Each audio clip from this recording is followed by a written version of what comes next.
आज भारतीय communist party के पाकी अंचल कमेटी के द्वारा शिशु विद्या मंदिर पाकी में राष्ट्रपिता महात्मा गांधी जयंती के अवसर पर लोकतंत्र बचाओ दिवस के रूप में मनाया गया। सर्वप्रथम गांधी जी के तस्वीर पर पुष्प अर्पित कर जयंती की शुरुआत हुई।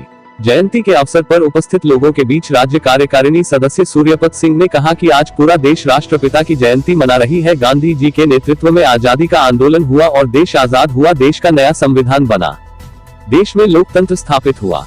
परंतु आज भाजपा की मोदी सरकार संविधान को बदलने एवं लोकतंत्र की हत्या करने पर आमदा है। देश के सभी सरकारी संस्थाओं को कॉर्पोरेट घरानों के हवाले करते हुए किसान मजदूरों को कंपनियों का गुलाम बनाने पर तुला हुआ है। ऐसी स्थिति में लोकतंत्र बचाओ दिवस के रूप में लोकतंत्र बचाने का संकल्प ले। आज राष्ट्रपिता महात्मा गांधी का जो है से जन्मदिन। आज महात्मा गांधी ने देश को आज़ादी दिलवाई। आज़ादी आंदोलन के राष्ट्रीय आंदोलन का नेतृत्व किया। देश आज़ाद हुआ, संविधान बना और संविधान के साथ साथ लोकतंत्र जो है बहाल हुआ।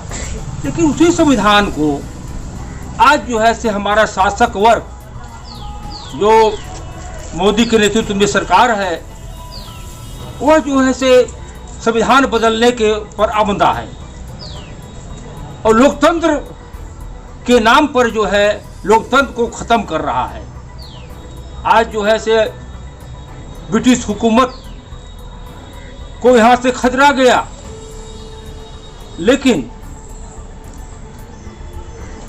ब्रिटिश हुकूमत के बदले में मोदी जी जो है कॉर्पोरेट को पूरा देश सौंपने पर आमदा है।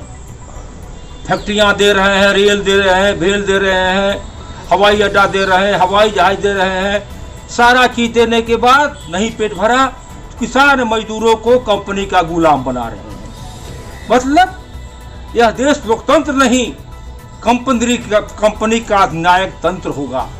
इसके खिलाफ में हमको लड़ना होगा। और आज इस महात्मा गांधी जी के जन्मदिन के अवसर पर हमको एक संकल्प लेना होगा, लोकतंत्र बचाओ, देश बचाओ। इसकी लड़ाई को तेज करना होगा। इस जयंती के अवसर पर भाकपा के जिला सचिव रुचिर कुमार तिवारी ने कहा कि राष्ट्रपिता महात्मा गांधी के देश में सावरकर के अनुयायियों को पूजा जा रहा है, में जिसने आजादी की लड़ाई नहीं लड़कर अंग्रेजों के मुखबिरी का काम किया था। और आज उसी सावरकर के अनुयायी भाजपा के मोदी जी के देश में देश की बहु बेटियां भी सुरक्षित नहीं है। भारत जैसे कृषि प्रधान देश में आज किसानों की स्थिति भयावह हो गई है। किसान मजदूरों के विरोध में कॉर्पोरेट पक्षी कानून बनाया गया और संसद में बहुमत नहीं होने के बावजूद जबरदस्ती पास कर दिया गया। यह लोकतंत्र का हनन है। इसके विरोध में भारतीय कम्युनिस्ट पार्टी पाकी के गांव-गांव में आंदोलन चलाकर इस किसान मजदूर विरोधी विधेयक का विरोध करेगी और गांधी जी के खुशहाल गांव के सपनों को साकार करेगी। साथियों, आप सब जान रहे हैं कि आज राष्ट्रपिता महात्मा गांधी की हम लोग जयंती मना रहे हैं। जिस तरह महात्मा गांधी जी ने जब भारत गुलाम था तो भारत को आज़ाद कराने के लिए उन्होंने सत्याग्रह आंदोलन किया, बहुत तरह के आंदोलन किया और देश को आज़ादी दिलाई।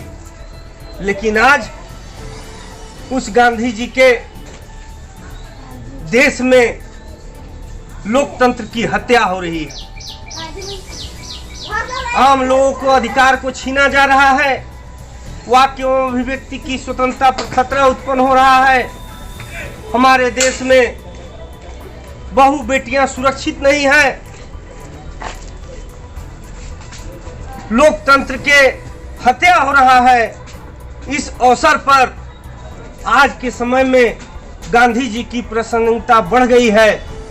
हमें यह संकल्प लेना होगा कि जिस तरह से गांधी जी ने एक सूत्र में हिंदू, मुस्लिम, सिख, ईसाई एक सूत्र में देशवासियों को बांध करके एकत्रित करके सत्याग्रह के रास्ते पर चल करके देश को आजाद करवाया, वही आज जो है सो हम लोगों को एक होना होगा। आज के समय में जिस प्रकार से सरकारें सांप्रदायिकता का जाल फैला करके आपस में लोगों को बांट रही है। लोग आपस में ही मर कट रहे हैं हिंदू, मुस्लिम, सिख, ईसाई के नाम पर। यह हमारे लोकतंत्र के लिए खतरा है। इससे हमको बचना होगा और आम लोगों को जागरूक करना होगा कि वह आने वाला समय में गांधी के विचारों को अपनाएं। श्रद्धांजलि सभा में राज्य कमेटी सदस्य कृष्ण मुरारी दुबे, पाकी अंचल के सहायक सचिव गनौरी भूया, श्रद्धानंद तिवारी, मैत्री देवी, ट्यूशन मोची, रागदेव भूया, पचू भूया, जालो भूया, मंजू देवी सहित कई लोग उपस्थित थे।